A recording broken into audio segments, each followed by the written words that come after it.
Kelly Taylor Ryan, and this is Mainly Unspoken. Today our show is about the education, the public educational system, and our guest is Charlotte Iserbyt. She's a former U.S.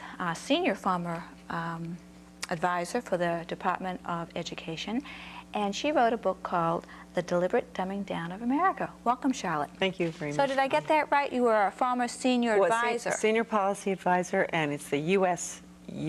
Department of Education. The U.S. Department under of Education. President Reagan. Okay, glad to get that straightened Right. out. The Deliberate Dumbing Down of America. Why did you write this book?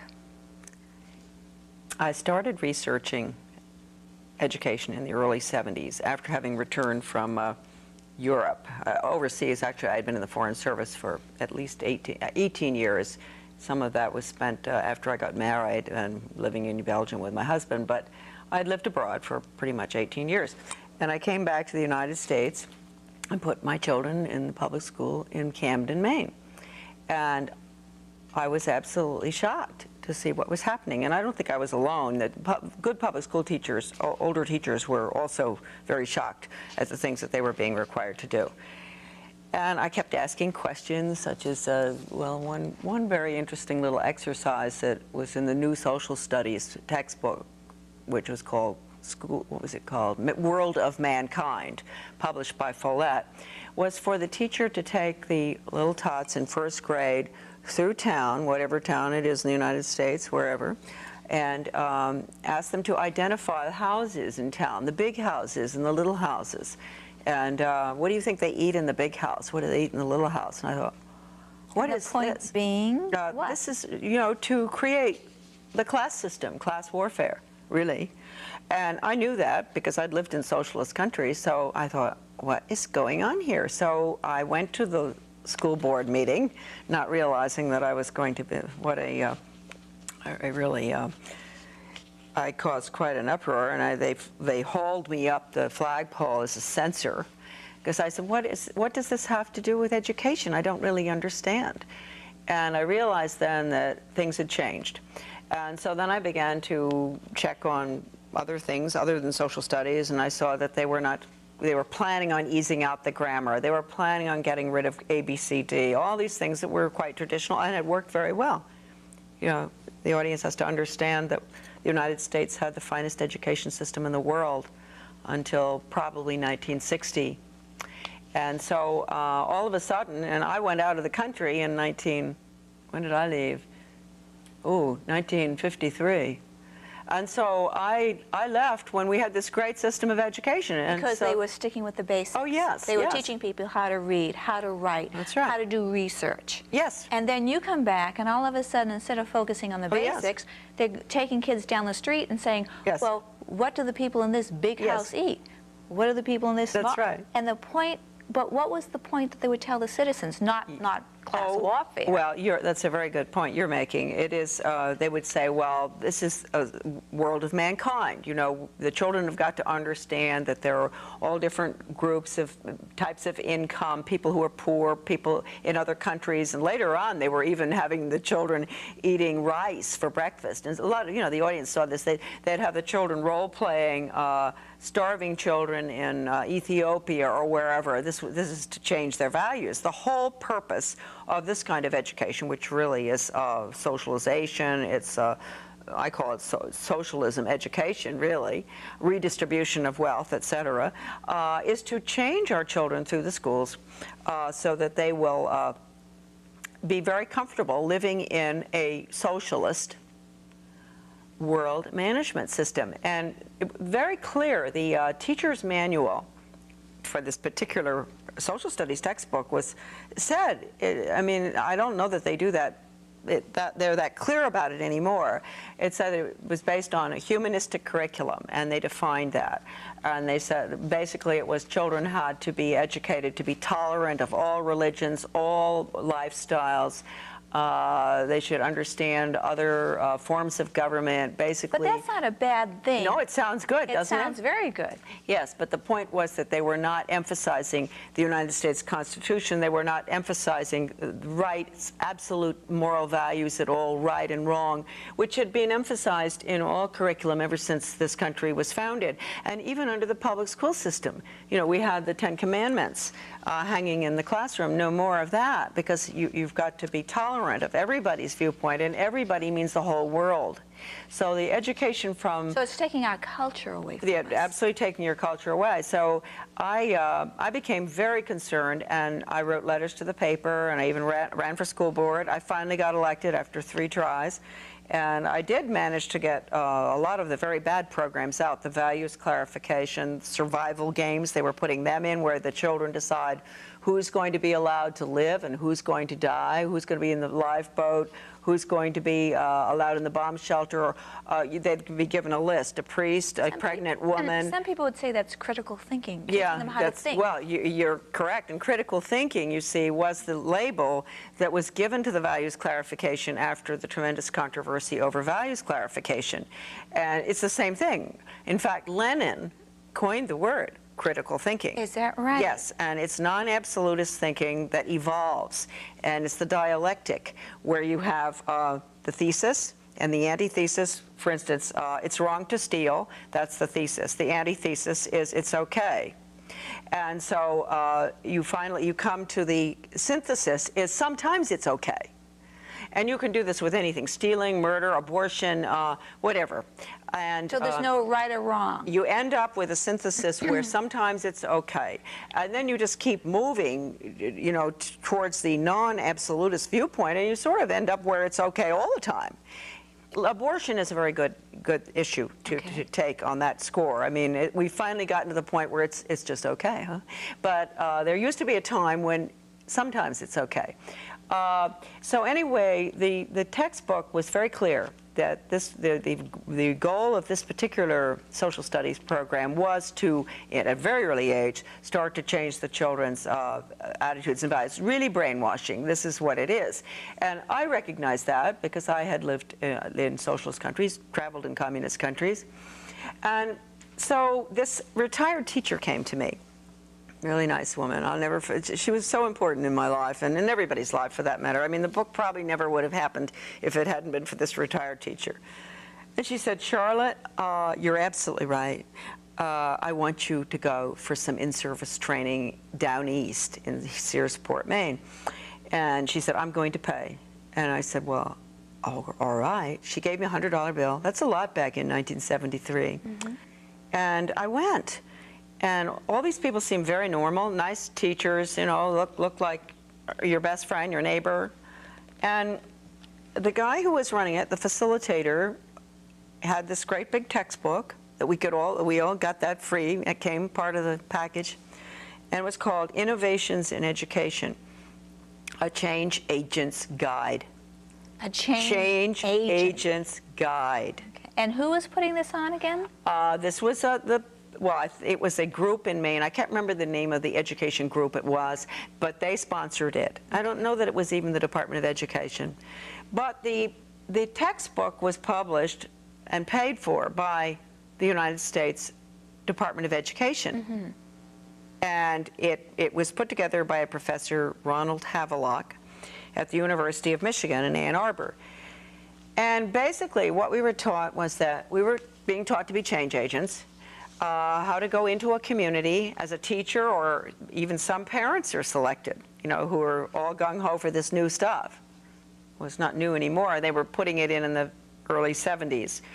Much of it was funded under Lyndon Johnson's Elementary and Secondary Education Act, which was passed in 1965, where they changed education from academics basically to behavior modification, which is necessary for the planned economy for school to work. So that's just an aside, and we'll go into that later. That's how you change people. Absolutely. Right.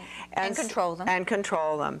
And so he taught us how to identify, say they want to put in a sex education program or a death education program or whatever, and they know that the community isn't ready for that. And so we were taught how to identify the resistors, the potential resistors. The people that would disagree. Oh, yeah, like me. I mean, it was extraordinary to be trained to identify myself because I was a big resistor. But you didn't let them know that. Oh, no, they didn't know. They thought I was one of them. And so I just was, you know, my hair, my scalp tingled. I thought, what is going on? You know, this is what they do they did this in Nazi Germany. They do this in communist countries or fascist countries. They identify the resistors. And they keep records on them, and they isolate them, and sometimes they end up putting them you know where. And Alexander Solzhenitsyn was a resistor. He spent 8 years in the Gulag. And I thought, whoa. And the resistors were these great people, and I only know Maine for that matter, and they were terrific at the time. And they were taking a stand against these programs. And many of them were saying, even if they didn't know what they were, saying, look, wait a minute, we don't have enough time in the school day for reading, writing, arithmetic, history, etc. What are you doing bringing in all of these programs? Sex ed, drug ed, suicide ed, critical thinking ed, values clarification, all these things that, which interestingly enough, just while we're talking about this, I have to show you this monstrous book. All of these programs that had nothing to do with education. And I want your audience, is it upside down? Oh, pace setter, okay, yes. Pace setters in innovation. Now this is what do you think, about 3-inch thick? Yes. Yeah, This was published in 1968, and it's a result of the passage of the Elementary and Secondary Education Act, which I mentioned, brainwashing, behavior modification. These are all programs in here to brainwash our children. Now, what are the teachers saying about this? Or are they being brainwashed too? Oh, the poor teachers at the time, if they didn't like it, there was a way to get rid of them. What they did, though, rather than automatically, because if they had tenure, you can't get rid of them, they would put them through the training. All this in-service training the poor teachers had to go through. But this is an extraordinary book. I mean, you just take a look at these programs. They're all throughout here. Value change. They even had school buses that they were playing tapes. Subliminal tapes? Yeah. You're kidding. No, they were just tapes that were to help to change the children's values. I never heard any of them, but the program is in here. And the mastery learning programs were in here, master teachers programs, all the programs going in now, global individualized education programs, etc. So going back to... So it's taking the power away from the parents. Oh, yeah, absolutely. But the parents don't even know that's what's happening.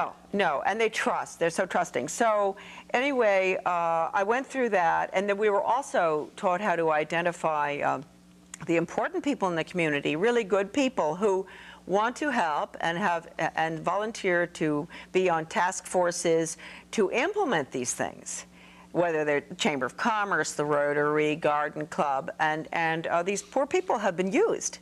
We were trained how to identify them, go to them, get them to take a position in the community because they were highly thought of, people would listen to them. And what was the mission? What did they tell you was the mission of being a change agent? Oh, to bring about change, that the world, if I heard that, my superintendent in Camden was a change agent himself. And I got along pretty well with him because he knew I knew. Right. In fact, he said to me after I went through the training, he said, why did you go to that training? He said, I give that training too.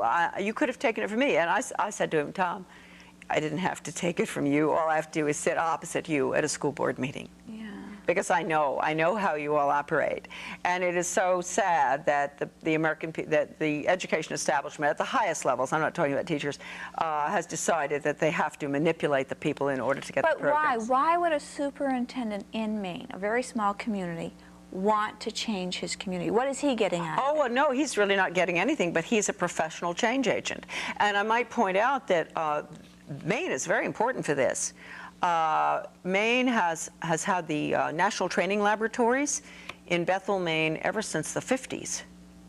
And people come from all over the world to go through training. They could be doctors, lawyers, ministers, teachers. They go there for training to become a change agent.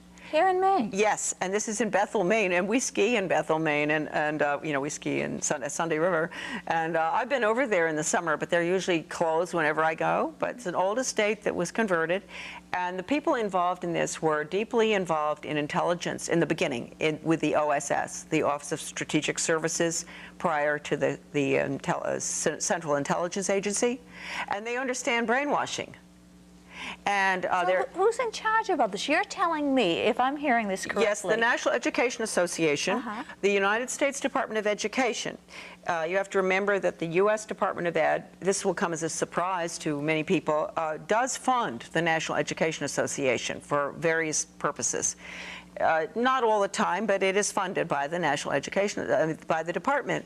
You know, so this has been going on for a long, long time. And so anyway, I got in there, and when I saw that, I just, as an American, and I just really was sort of an apple pie, red, white, and blue, you know, Memorial Day parades. I was brought up that way by my family. My father was a lawyer. My mother volunteered for everything. And I just was appalled. I've never, ever gotten over it. I got on the White Horse in 1975, and I've never, that poor horse, I've never gotten off that white horse, and I will not until they stop this, until they stop what is actually brainwashing. And okay, parents, but you have to go back a little bit, okay, because you're losing me here a little bit, okay? You're saying they're brainwashing, okay? You're saying these people that are experts in brainwashing is using the Department of Education to brainwash our children. Yes. What are they after? Why are they doing it? Well, if you want to move a country from a free individualistic economy, which we have. Yes, or had. Or had, okay. To a planned economy, you have to do it through the schools. You have to dumb down and brainwash, change the attitudes and values. You have to completely, social engineering has to go on constantly, and many teachers know what I'm talking about. And people are going to say, well, when did this start? And who on earth ever did this? Why would a plan like that be allowed to be carried out? That's right. Well, then you have to go back to 1934, which I will do, and we have to go to the three-pronged fork, okay? So I do think that the watershed year, although you can go back to the early part of the century when the Rockefeller Foundation and the Carnegie Corporation were deeply involved in education, and that it was decided then that Carnegie would deal with the international part and Rockefeller domestic. But then we moved on to 1934, and this was after World War I, and there were these educators were, many of them, going back and forth to Russia, very admiring of the new system in Russia, the communistic system. And they wanted to put it in here in the United States. And so the Carnegie Corporation, that had always been involved in, you know, trying to get us into world government after the League of Nations and all in 1917, they still had this goal. And of course, world government will be communism. I mean, it's really international socialism. That's what Lenin called it. So they've always wanted this. And the Department of Education today is going along with that? Yes, absolutely, yes. And so in 1934, the Carnegie Corporation produced, it took 4 years, they commissioned the American Historical Association to put together a study of the social studies. And they came up with lots of volumes, but I have one little volume, Conclusions and Recommendations for the Social Studies. And basically that little one is an original book. I wish I'd brought it with me. Too bad, but I don't even dare let it out of the house. It's so important. It called for changing the United States through the schools from a free individualistic economy to a socialist, collectivized, planned economy in the New World Order. It says that in the book? Yes. And that book was written when? In 1934. By who? It was the Carnegie Corporation paid for it. The American Historical Association put it together. And can people get that book in the library? No. No? No? No, no, they can't. But I have quotes in my book, you know, from it. But from that time on, Carnegie Corporation consistently, without any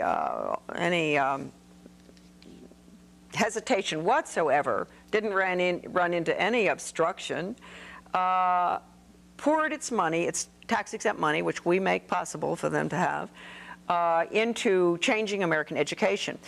They funded the, well, let's go on to the 1945. They're deeply involved. Alger Hiss was deeply involved with the Carnegie Corporation. He was a accused Soviet agent. They didn't get him on it, but they got him on libel. But most people do think that Alger Hiss was a Soviet agent. He was Carnegie. And they were very instrumental in getting the Elementary and Secondary Education Act passed, which, as I said before, changed education from knowledge, content-based, academic, to performance-based behavior. And from that time on, because that was necessary for what we're looking at now with school to work agenda is the planned economy is performance-based. So they're training workers. They're training not thinkers, not bees. leaders. Exactly. So Carnegie, after that study, then we went to the world. We went into the United Nations, which of course was essential, and then at that time, you had a general, Buck Chisholm, a Canadian general psychiatrist, who was a very close friend of Alger Hiss's. And he gave a speech in 1945 to the World Health Organization, which basically recommended getting rid of the conscience. Wow. Yes. And he said we would do it through the schools. We would retrain the teachers to be little psychiatrists.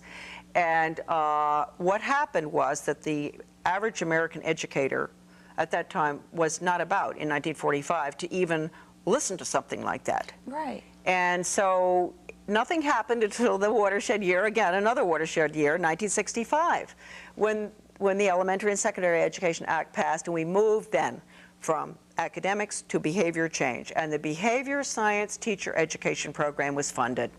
But how did Congress allow that to happen? Well, you'll see in the book, John Ashbrook, who died, unfortunately, Congressman Ashbrook, who I dedicated the book to, he spelled it all out. He told the whole Congress exactly what it was. He said it is an international system they're looking at. They're going to change the behavior of the children. They're going to change the teachers' training. They're going to do everything. He told them everything. And they didn't believe him? No, they just let, well, you know what goes on. Yes, I It's still going on, right?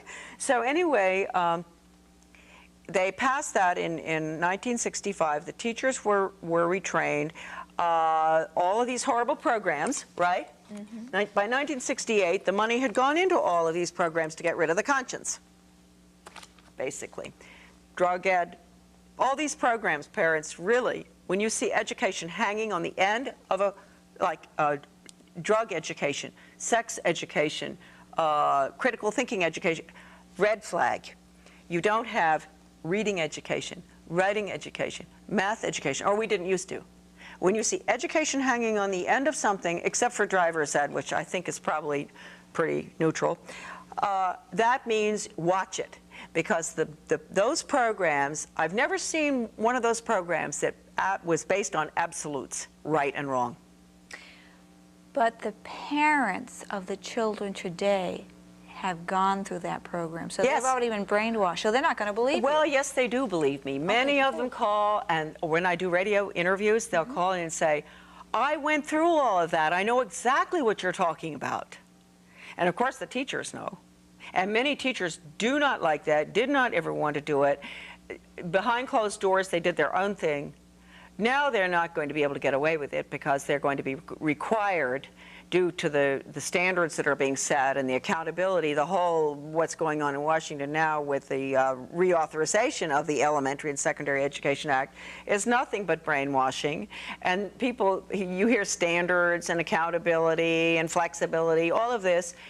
Basically, the goal has nothing to do with academics. It has to do with training little, as you said, little workers, little worker bees, to have the right attitudes and values towards internationalism, giving up our sovereignty, the needs of the group versus the individual. You know, they have all the group grades now, and cooperative learning. Talking about being a change agent, how to stop teaching people about basic civics, what the Constitution says, limitation of government. I mean, did they get into that? No, I don't recall that, but I do know that I've seen I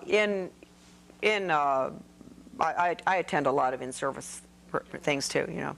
So I have seen and heard, you know, how are we going to get away from, and that's in the book. Actually, there's a very interesting article in the New York Times in the early 70s about getting rid of the teaching of American history. You're kidding. Oh, no, not early 70s. New York Times article in the book.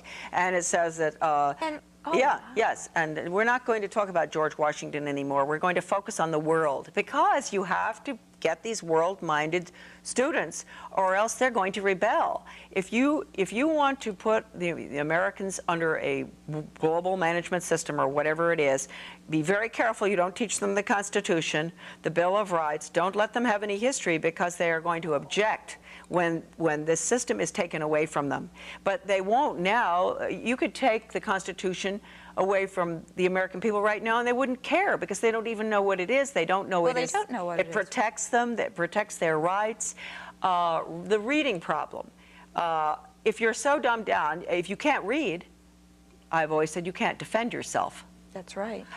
You can't do anything. I mean, you are really at a tremendous loss. You are totally handicapped, worse than losing both legs if you can't read. They can take you right through the schools, 12 years without reading, just total brainwashing through visual, a lot of visual aids now with technology. So they're trying to make people weaker readers? Oh, of course. Yes, that's why they had the whole language for so long. Which is I always thought was very dumb. Yeah, it is pretty dumb. I think that some teachers, a really good teacher with whole language and an understanding of the traditional phonics, I don't mean direct instruction, which is Skinner, the Skinner phonics, but a good teacher who understood phonics, well, could use a whole language program quite well, because there are some things about whole language I like, you know, where the children are really immersed in a lot of good literature. Sometimes it's not so good, and it depends on the teacher.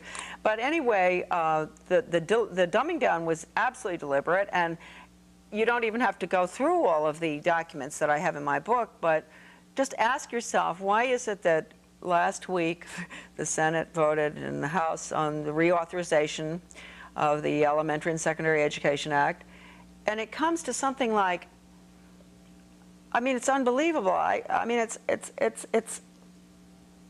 I think it's $100 billion. It's $100 billion a year. And we have children who can't. We're at the bottom of the list internationally, academically, and we're spending $100 billion. We will be, because it's reauthorized for 7 years. It's not quite that.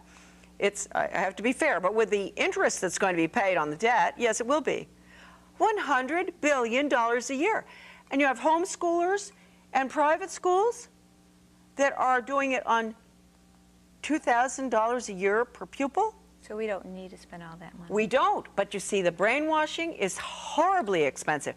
And when we think that a program has failed, I mean, I saw all these programs in the U.S. Department of Education. Right? In fact, I was relieved of my duties for leaking a very important one.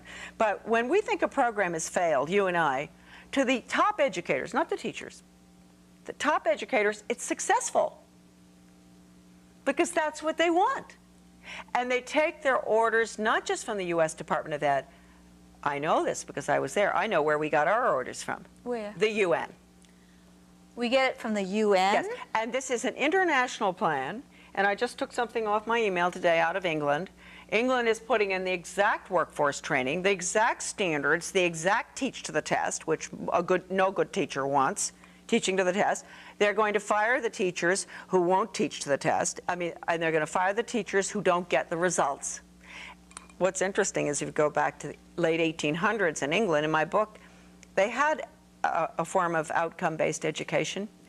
And this is what it's called? Yeah, well, that's outcome-based education, because you're teaching to the narrow curriculum. Just really workforce training skills will be, or attitudes, certain attitudes, get along in a group. They'll know one area and they won't know what else is going on. And that we really ought to discuss, because people think school to work is probably like vocational education. But it's not. No, and it's not, and you don't start vocational education in kindergarten.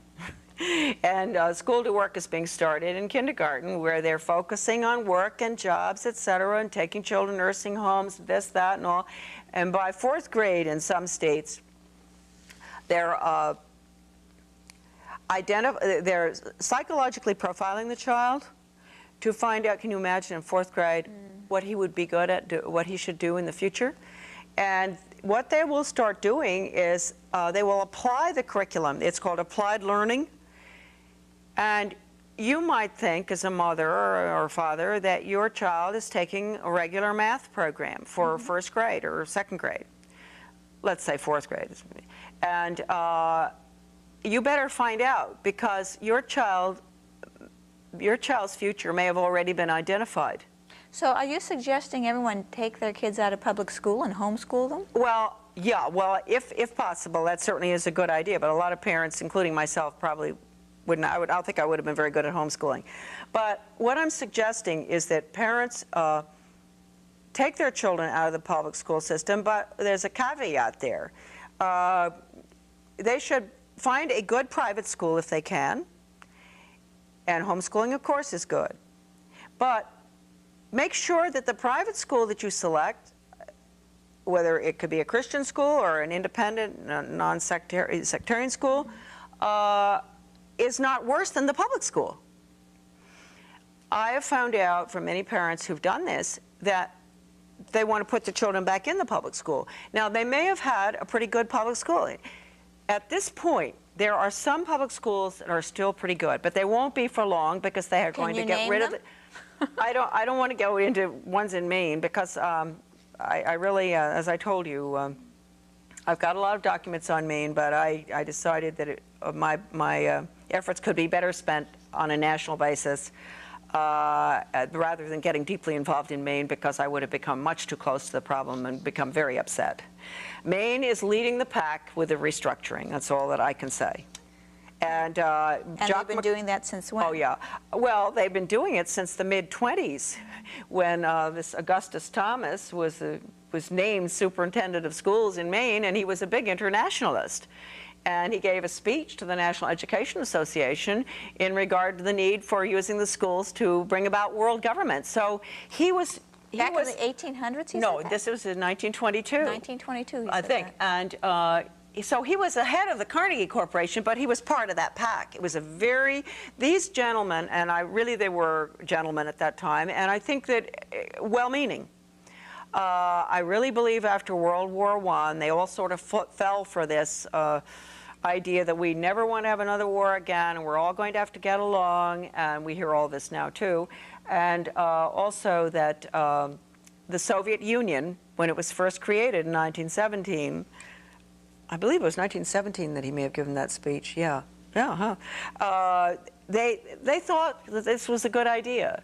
They had been convinced at the university, Ivy League universities mostly, that the United States was so wealthy, and we should, be concerned for the poor. And we had a poor and rich in our country, the coal mines, and all this was going on. And so they were convinced that this was the way to go. And, I don't want to attribute any really evil motives to them at that time. However, with Carnegie has held on to these motives for just too long, able to see the brutality of communism and understanding that, but still very deeply involved in pushing the agenda to the point where in 1958, Dwight Eisenhower, our president, signed agreements with the Soviet Union in every area imaginable, including education. Carnegie was involved in that. And then in 1985, they kept renewing all of these agreements. 85, President Ronald Reagan, and the Carnegie Corporation signed agreements with Gorbachev and with the Soviet Academy of Science to really basically merge the two systems. Oh, what a shock for people to hear that. Although right now they're heaving a great sigh of relief, because they're saying, oh, but Charlotte, communism is dead.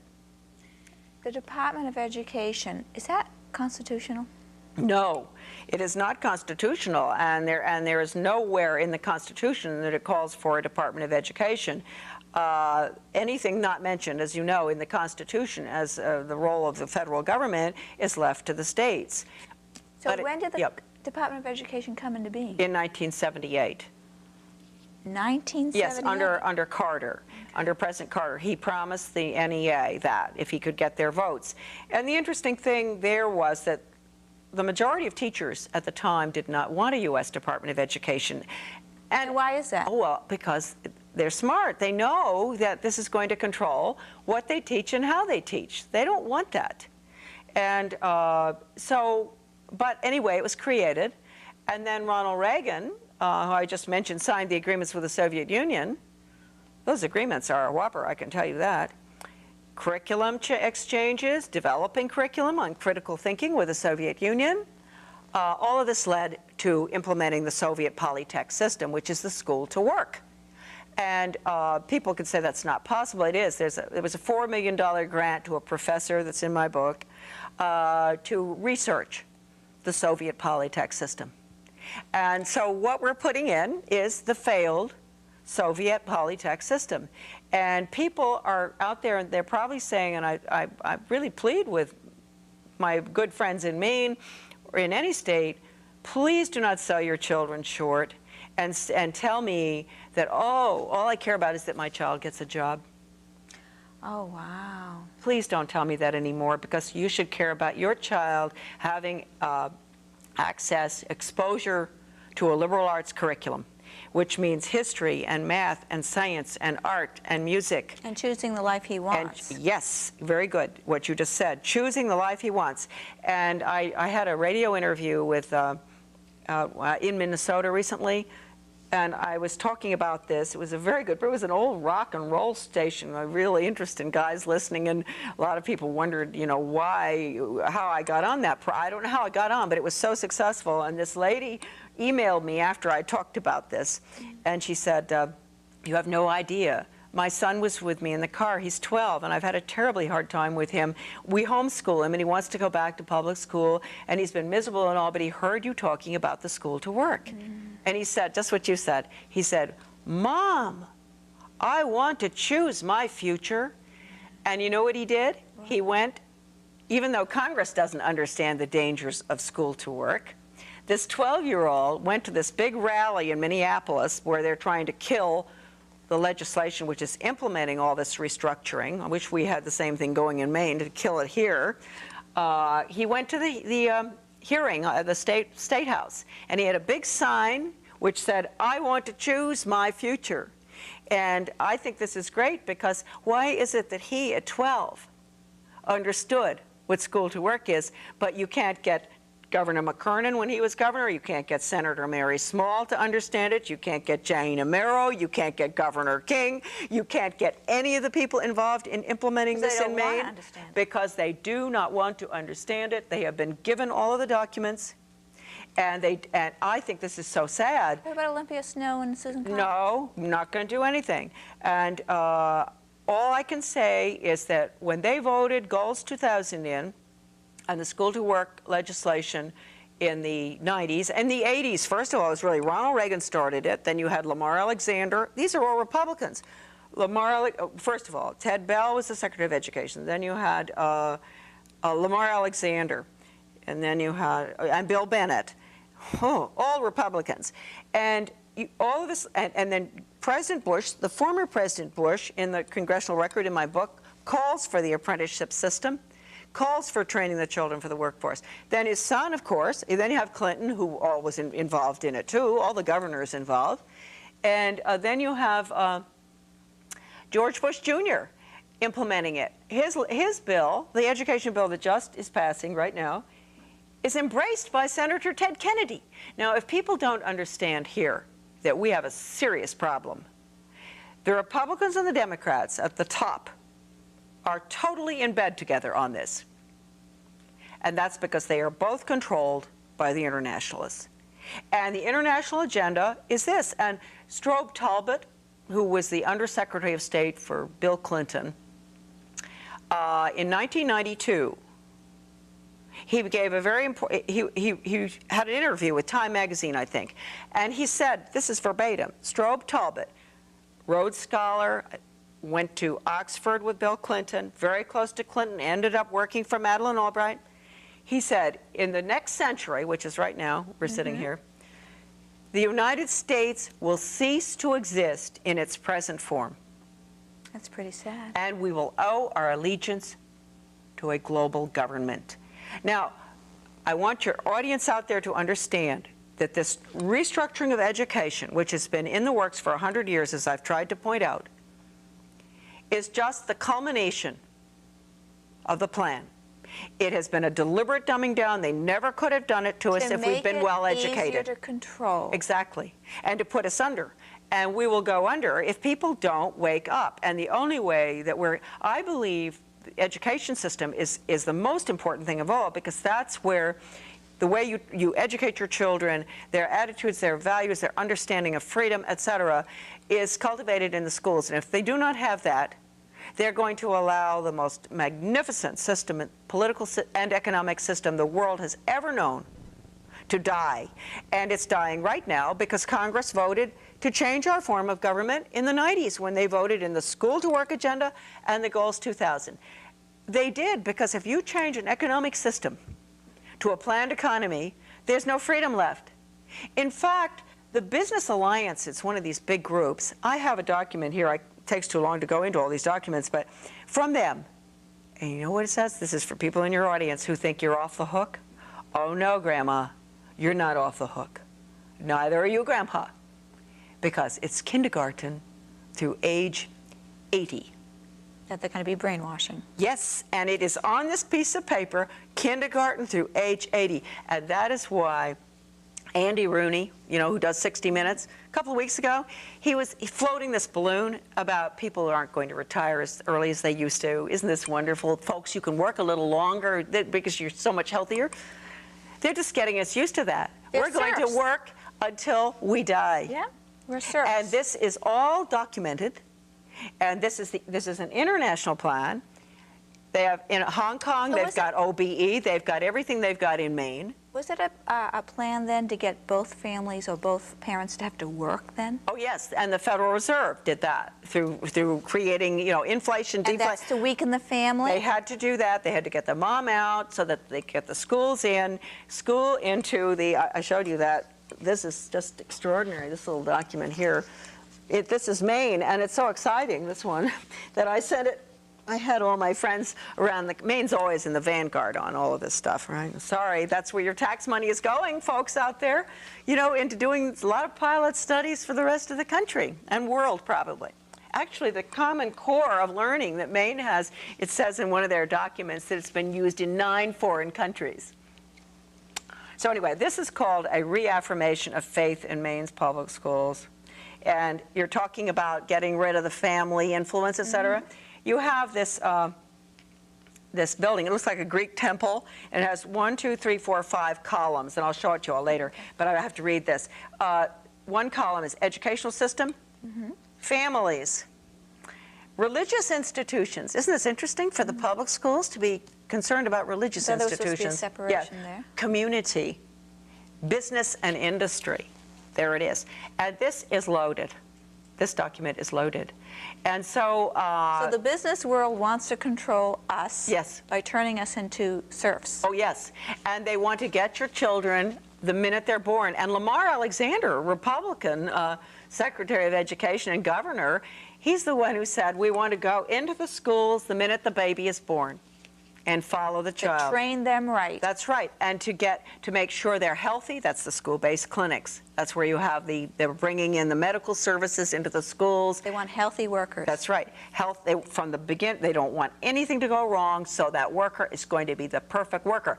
They used to call it the new Soviet man in the Soviet Union. And that's exactly what's happening. And your child your child is nothing but a human resource to be used for the good of the state. People are going to say, that's not right. People are going to say, you know, I struggled. I want my child to have a better life. They're going to get a good job. They're going to be able to provide for themselves. And I don't think people are going to see how you're seeing it. I agree with you 100%, but I don't think most people are going to see Probably that. not, and that's very important, since there was a time when they could afford not to see it, right? But they can't afford They can't afford not to see it any longer, and I think that something's happened. I've noticed, for instance, with my book, that the controlled left, which is Ted Kennedy and all, who take orders from the UN, and the controlled right, Who which is also the take orders from the UN. Yes, the Heritage Foundation and a lot of the controlled conservative media who refuse to review my book, right? Because I am not in favor of federally funded or school choice proposals, because I know that will take over the private sector. We can go into that later. That's why they don't want to do a review of my book. But you have those two groups that are working very closely together, but they don't make up for the bulk of America. And so they won't buy my book. I mean, there's certainly some very fine Republican conservatives who've bought the book, but they are not in the controlled group. And it's the same. There's some very good liberals who bought my book, because liberals don't want this done to their children either. Mm-hmm. But in the middle, I have all these people I don't know where they're coming from. It's sort of a middle America that has been working hard, knowing something had to be wrong. I mean, how can you spend close to $100 billion a year and kids can't read? Mm. They keep saying this, what's going on? And so they are buying big time, and the book is selling like mad. We've gone into a third printing in 18 months. That's wonderful. Yeah, and because they're documents. These people are saying— That's proof, evidence. What they're saying is, I don't want to listen to people, the talking heads, right, on Sunday morning anymore. I don't care whether it's because conservative or what they're told. That's right. I want the facts, and this book has the documents. It has the facts. Verbatim, and they're all cited. And going back 100 years. Nobody's safe. I mean, if the shoe fits, you wear it. I'm sure that you know, the conservatives, the control conservatives, they didn't like it at all when they looked in the index, and they found that I had to tell the truth. So everyone needs to buy this book and read it.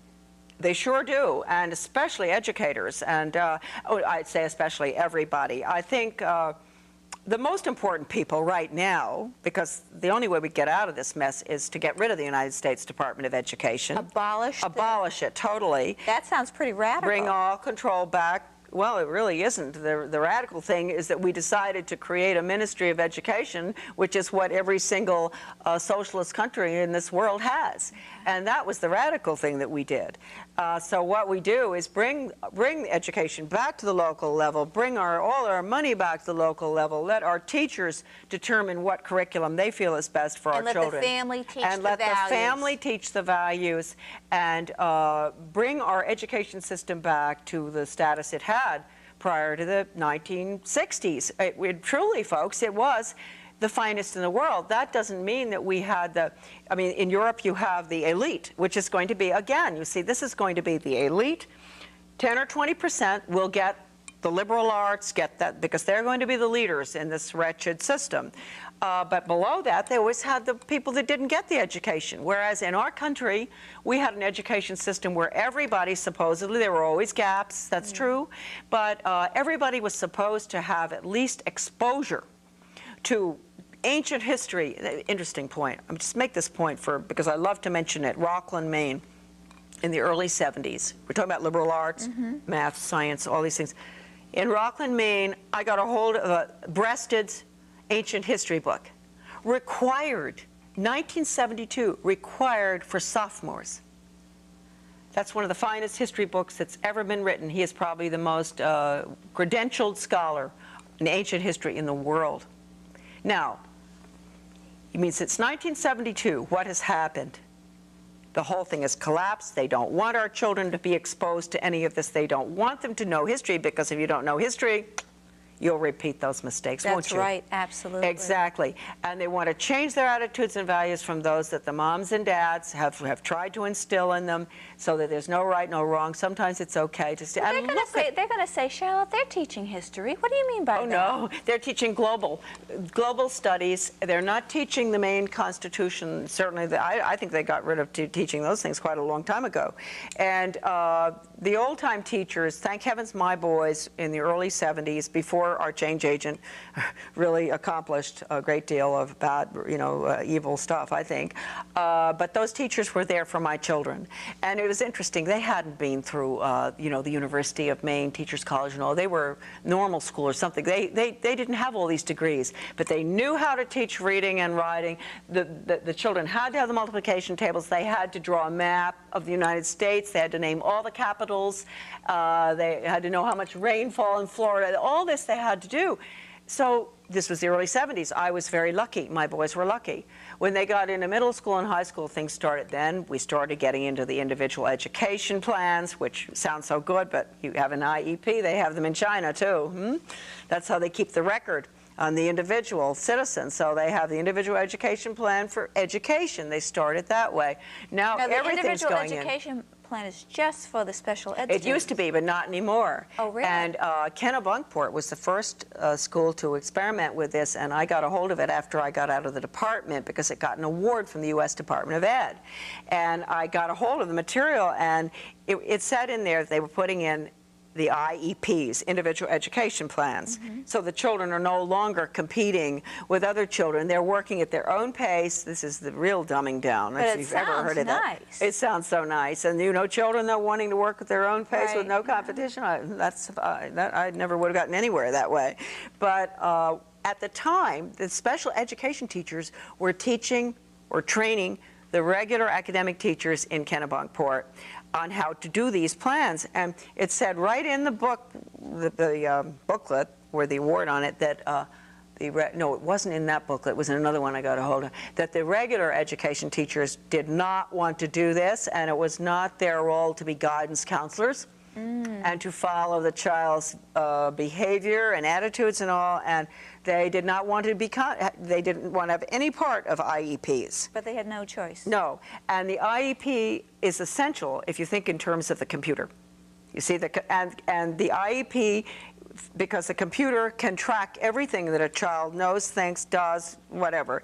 And it also uses the Skinner method, which is the dog training method. It rewards immediately after you get the right answer. And that is the mastery learning or the direct instruction. So this is what went in, but my children, luckily, were not exposed to that. There were things changing in English at that time, but I'm very grateful that they did get the education that they got when they did, but this has all changed. And there isn't a school, I want to make it very clear, because people will say, well, but they're not doing that in my district. Well, maybe they're not, but they're going to have to be under the new legislation that is the last nail in the coffin is right now implementing federal legislation. You will have to. And actually, Maine was one of the first to go for the school to work agenda. I think this is early 90s. The career, what's the date on this? 95. Here's the Career Opportunities 2000.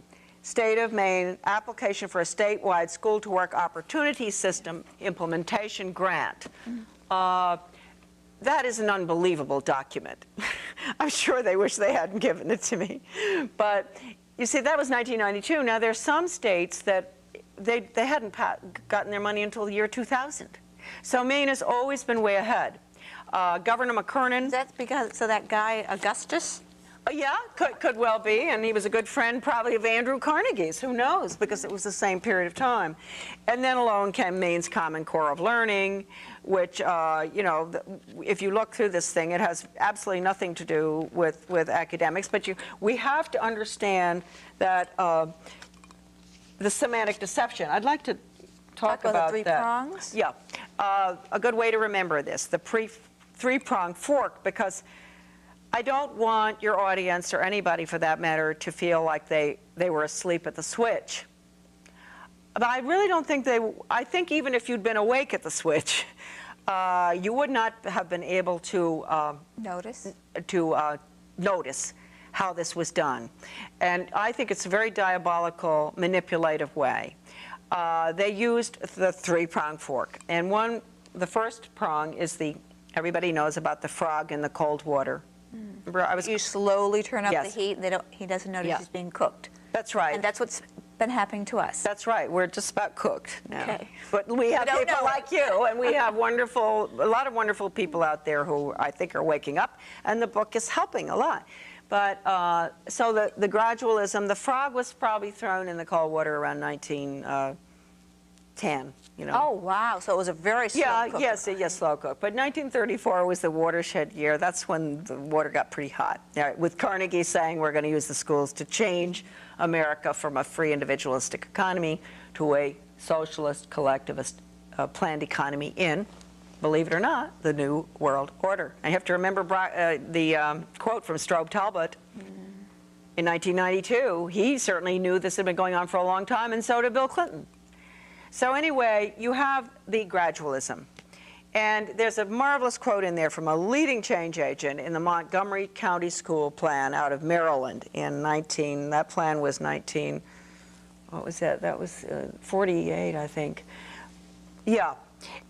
Paul Mort came down from New York City, change agent, into Montgomery County, Maryland, and implemented the plan for the whole country. That's in here. And at the time, he said, it takes 50 years to bring about change. Charlotte, I just want to let you know you have 5 minutes to get this all in. Okay, so it took 50 years. We're right there, right on target. So that was the gradualism. And the Paul Mort stuff is in there. And the Montgomery County plan, incredible. So then came the next prong in your fork. You're all going out gardening, so you must have a 3-pronged fork, don't you? Yes, I do. I think I see what I missed. And so the next one is the dialectic. And I know that sounds like a big word and it's complicated, but it really isn't at all. And you want something. Say you want to control the local schools in Maine. And you don't know how to do that because everybody wants to hold on to their, elected officials and all this and that and make their own decisions. Well, you just get the costs of education going so high that the property tax is out the window and everybody starts screaming. The old people have to move from their houses, et cetera. So what do? They did it in Michigan. They tried to do it in Maine and it didn't really work. We fought it. But in Michigan, they did it. They came to the people of the community and said, well, you know what, don't worry anymore. You don't have to fund education at the local level. We'll take care of that at the state level. This will bring your property tax down. They fell for it. So they create a crisis so they can come in and save the day, and people are desperate saying, okay. That's right, okay. That funding of education is a very important one there. So that you could use it with anything, like the California crisis in electricity. But the funding of education is the control. Oh, yes. As long as we allow the federal funding, that's right. We're being controlled. Yeah. And the minute you move your local funding to the state level, the state level takes its orders from the federal level. State departments of education get up to 80% of their operating budget from my old office in Washington. So that means Augusta, when we get rid of the Department of Education, Augusta's going to crash because they won't have any money to operate. All right, now we go from the dialectic to semantic deception, which the use of terms like basic skills. Basic skills to the average parent means reading, writing, and arithmetic, et cetera. To them, basic skills is understanding the need for world government. It's getting along with any lifestyle, approving of it, being tolerant of anything. So they have different definitions. Oh, yes, different definitions. And this is really bad that they've used this. So for instance... 2 minutes. Okay, 2 minutes. Values clarification was changed to critical thinking when we caught on. Also, decision making. I always say, what parent doesn't want their child to be able to make decisions? Right. That is a program I would say, hooray. No, you know what it is? Decision making is making a decision who's going to be allowed in the lifeboat and who's going to be thrown in the ice water. And that is what happened at Columbine. This philosophy has created children who do not understand. They're out on a ship without a rudder, they're without a compass, because these values destroying programs, which are in that big red book. Values destroying programs. Yes. I think people need to remember that. Brought about Columbine. And the talking heads, you hear them Sunday morning say, well, what are we going to do about our children? And what happened with these Columbine and Paducah, Kentucky? Why are they doing this? And I say, why not? Why not even more? The reason we don't have more is because there are still good teachers who are refusing to participate in this kind of education.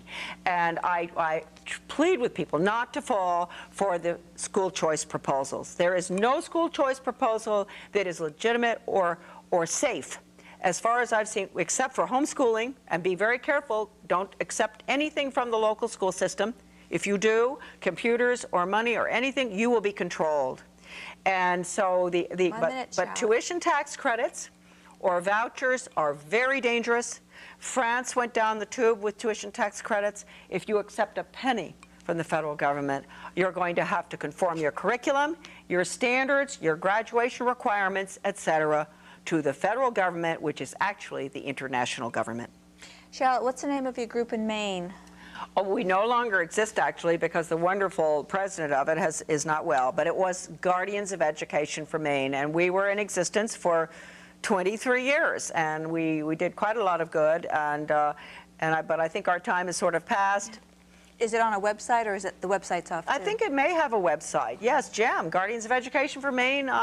.org or .com, but people should get my website. That's what Absolutely. I need. Yeah. Okay, Charlotte, thank you for coming. Thank you so much. Thank you for watching. Now, you've got to get Charlotte's book, The Deliberate Dumbing Down of America. Remember, federal funding is going to destroy your child's life, basically. Exactly. Okay? Call up Charlotte if you have any questions, you want to educate yourself about exactly what's happening. Thanks for watching, and we'll see you next time.